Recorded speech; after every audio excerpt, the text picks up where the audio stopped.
Hey y'all, it's your pal Madge. Welcome back to my garden. Today we are going to do a little bit more work on the soil in our raised beds. We're going to plant some more seeds because we still got like 3 months of growing season ahead of us. And we're going to take a look back at what this place was like when we first started transforming it a couple of months ago, because it was pretty much just a bare patch of grass. There was no flowers, no trees, no food, but look at it now.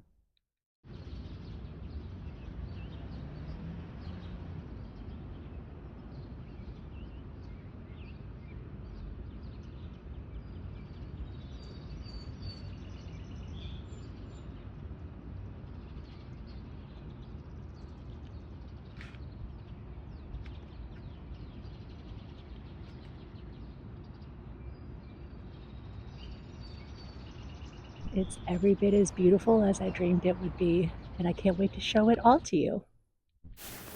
But first things first, let's get these beds amended. I am putting a bunch of mushroom compost in here and spreading it out along with a bag of raised bed mix from Coast of Maine.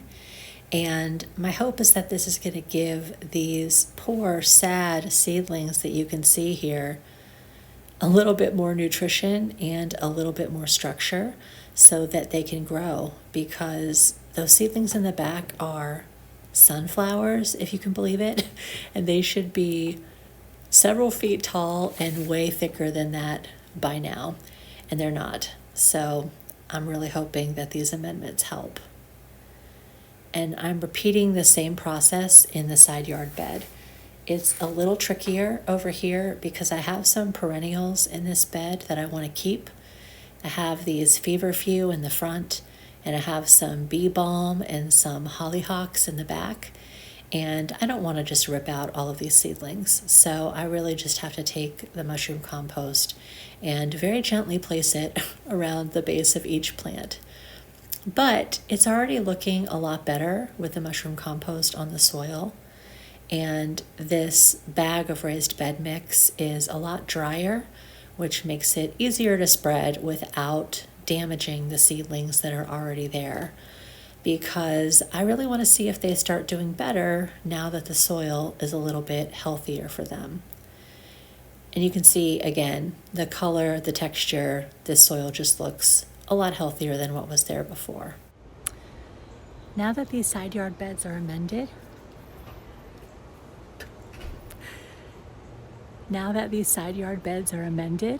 I actually want to plant a few more zinnia seeds over here just because I want to see if they do better than the ones that are already in there. Let me show you what I'm talking about. You see how tiny these ones are and how the leaves are pointy and sort of pointing up in the air? Compare them to these other ones that were planted on the same day, which are way bigger. The leaves are flatter, and the ends of the leaves are not quite as pointy, which is what you want. I'm trying for another sort of rainbow garden back here in this bed. I know that this bed does not get the 8 to 12 hours of sunshine that zinnias prefer, but I've grown zinnias before in places that only got about 6 hours of sunshine, which I think is what this bed gets, more on the left side than on the right side. So I'm just going to plant them in here and see what happens. So what I'm doing is I'm just making these little triangle shapes with the hori hori knife, and then I'm sprinkling seeds in there. And with any luck, within a couple of weeks, we will start to see some stuff grow. And I'll know if the soil is doing its job. So let's talk a little bit about how this garden came to be. My husband and I have been looking for a place to buy for quite a while now, and everything that we wanted was hard to find in one spot in our city. Pittsburgh has a lot of old houses, and a lot of them are squished together, like in a lot of urban areas. So we wanted to find someplace that was walkable, that was pretty close to the stuff that we like to go to on a regular basis, but that also had a big sunny garden. And it's a really tall order. Most of the places we saw, either the garden was really small, or it was shaded out by other houses or by trees, or the house itself wasn't that cute. And when we walked into this place on a cold winter morning, we almost immediately knew it was the one. The house itself is adorable. It's an old craftsman with tons of dark wood trim and original details, nice big generous rooms, lots of natural light, big windows, beautiful house. And the garden is massive for the city. Plus we have that deck on top of our garage. So we knew that if we got this place, we would have room to stretch out and really grow all the stuff that we dreamed of growing. Just as a reminder, this is what it was looking like on April 20th, 3 short months ago. We had 1 kitchen garden bed dug. We had 2 plum trees planted and a couple of other fruit bushes scattered around the perimeter of the property. And here is where we are now. We started with 1 kitchen garden bed, and now we're up to 3, which are all fully planted out and thriving. And honestly, shout out to my husband, because everything you see in this yard that is growing out of the earth, he dug that in by hand. R.I.P. his back. And good job, babe. It looks amazing. Then we moved on to the deck. We started with these 4 elevated raised beds. And originally we had the 2 that are in the front against this fence over here where the bench is. But we realized that it was getting shaded out in the late afternoon and things weren't quite getting enough sun. So we moved them around. They're on wheels, made it super easy. And once we moved it into this configuration, everything started really thriving and really just going like gangbusters. One of the very first things that I planted up here are these lisianthus, and you can see me planting them in my very first YouTube video. That was 3 months ago. They are huge and beautiful now. In fact, I have harvested most of them already. I'm just waiting for a few more buds to open up on these before I harvest them too. And to the right here, I have a bunch of zinnias, but before that, I grew some ranunculus here, which did okay. I knew that I was planting them a little bit late and I was taking a little bit of a risk. I got a few blooms and I learned something. So what more do you want? These little buddies that you see waving in the breeze were the snapdragons that I put out towards the end of April, and they've given us so many blooms. What angels. And the last bed is full of food. Onions, kale, peppers, bok choy, lettuces. We've been eating on this thing for months and probably will for months to come. We have learned some lessons with these raised beds.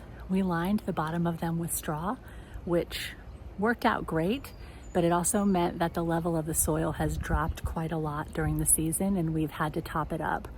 And I actually think that my lisianthus, they're still in the lower level of soil because I haven't wanted to bury the stems. And I think that they would benefit from a thicker level of soil. So I'm really hoping that they will do well enough to give us a second flush of blooms. But we'll see. We also planted out these green stalk vertical planters, which I love. Originally, I had planted it mostly with bare root strawberries, but I screwed up and I got them in a little bit late, so only a couple of them took. But we did get to harvest a couple of very yummy little strawberries. We planted out a bunch of containers as well. On the top row in the back, we've got a lemon and a lime tree, which struggled a little bit with spider mites this spring, but are doing a lot better now. And in the front, we've got these big, beautiful roses in containers. And I had no idea they were going to be so big and so gorgeous so quickly in a matter of weeks. Going up the steps to the deck, we've got Thunbergia covering the deck railing. Really beautiful. And we're really just starting to cultivate this side of the deck with this gorgeous little polka climbing rose, which will eventually take over the whole side of the deck rail, we hope. We've also got a bunch of cover crops over here, which my husband planted almost immediately when we got here. The big thing that you see on the left is a daikon radish, which is really drilling into the soil and breaking it up. And we have a bunch of those, and they're going to make it a lot easier for us to plant other stuff over here next year. We call this our pollinator corner because we've got this beautiful pink buckwheat that the pollinators love. We have lots of flowering mustard, lots of bok choy that's gone to seed, and this area just has tons of bees all the time. This is a damson plum tree, which makes little blue plums that are great for jam, and it started out as a stick, and now it's taller than me. Then going down the side of the fence, we have some elderberries, we have some currants, and we have some gooseberries all along down the hill. And then at the bottom, you can see our cute little ginger gold apple tree. I think it's really nice to have wildish parts of the garden. Makes the pollinators happy, and it just looks real cute. Back here, we are growing a baby bunny who really enjoys this second wild corner of our garden.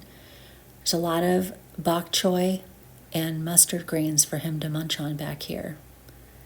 We've also got some zinnias that are about to pop here in this grow bag, and some cherry bushes, some blueberry bushes, a couple of dahlias growing in the ground, and this big pot of gladiolas and more zinnias.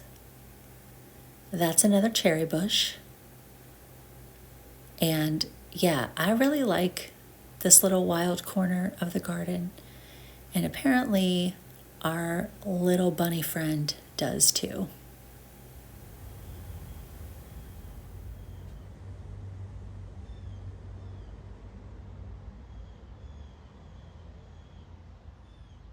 This is a Santa Rosa weeping plum, so next spring it should really put on a show for us and maybe give us some fruit. Over here is what we have taken to calling our sit-in corner. Again, this was just a patch of grass, and we added this raised bed where we put a bunch of celosia and zinnias. I also put down a bunch of cardboard and laid these cedar chips on top just to make a more level and comfortable space to hang out. These little chairs are from IKEA, and they are like $60 each and ridiculously comfortable. We also have a lot of things growing in containers back here. Our massive morning glory tree, which very dramatically always looks like this time of day because it needs a drink. And if you look, there are a couple of zinnias growing out from between the vines, just as I hoped they would. And of course, we have more plans for the future. We're going to add in some more fruit trees, probably another apple, a couple peaches, maybe some cherries. And we have a whole front of our house that is very sloped that we haven't done much with this year, but over the coming years, we will plant that out and make it a little bit more beautiful and more productive. You can see here that my husband is digging out another in-ground bed, and we're also going to expand this back corner to make it a little bit wider and maybe add a rose arbor with some climbing roses. Should be nice. We have plenty of empty space to keep planting, digging, and growing.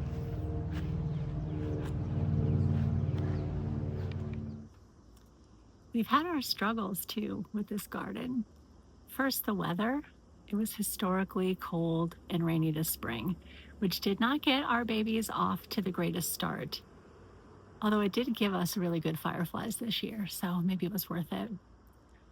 we've struggled with pests, aphids on my celosia, thrips on the snapdragons, sawfly larvae on my roses that eat them up. I have to come out every day and pick them off, and it's pretty gross, but it's worth it. I've also really struggled with the soil in those side yard beds, as you have seen. I have never made my own mix of soil for a raised bed before, and I did not get it right on the first try. Well, what are you going to do? I was hoping to have a lot more heat-loving flowers by this point in the season, but that's not how it shook out. And that seems to just be how gardening is. Some seasons, something does great. The next season, it flops. It's not always up to you. You just got to hang in there and keep trying, adapt, pivot, etc. So that's what I've been trying to do. But even with all of those challenges, I'm blown away by this place. I can't believe how many plants we have, all the flowers I get to play with, all the yummy homegrown things that I get to eat. I'm amazed in what we've accomplished in just a couple of short months. And I'm proud and I'm grateful because it's been a long time coming. This is the first garden I've ever really had, and it's exceeded my expectations in every possible way. Sometimes I just sit in the corner, in the sit-in corner in the evening with a cold drink as the sun is going down, and I watch the fireflies come out, and I watch our little solar-powered lights pop on, and it just feels magical. And honestly, I wake up almost every morning really excited to get out here and see what's new, because there is always something new and lovely for me to enjoy. So yeah, it's been nothing but good to create this garden. And like I said, I'm proud, and I'm also grateful because I get to share it with you. I started this YouTube channel kind of for a selfish reason. I just wanted to document what I knew was going to be a banger of a garden. I wanted to give it the full behind the scenes treatment. And you know what? It's pretty fun to go back and watch those first videos and see how much has changed.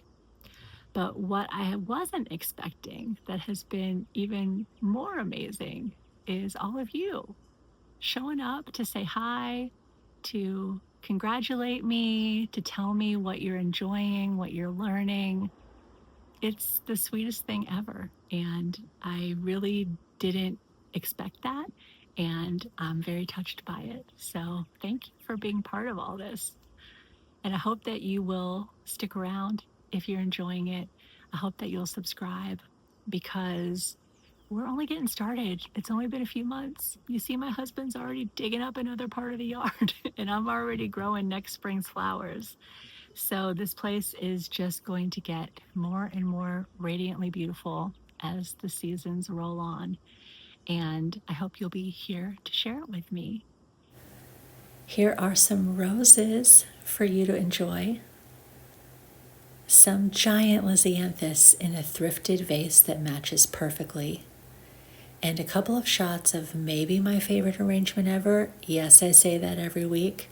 But y'all, the green and the purple lisianthus are on the same stem.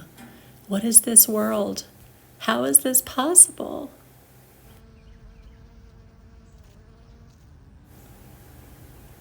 Thanks again for spending some time with me today.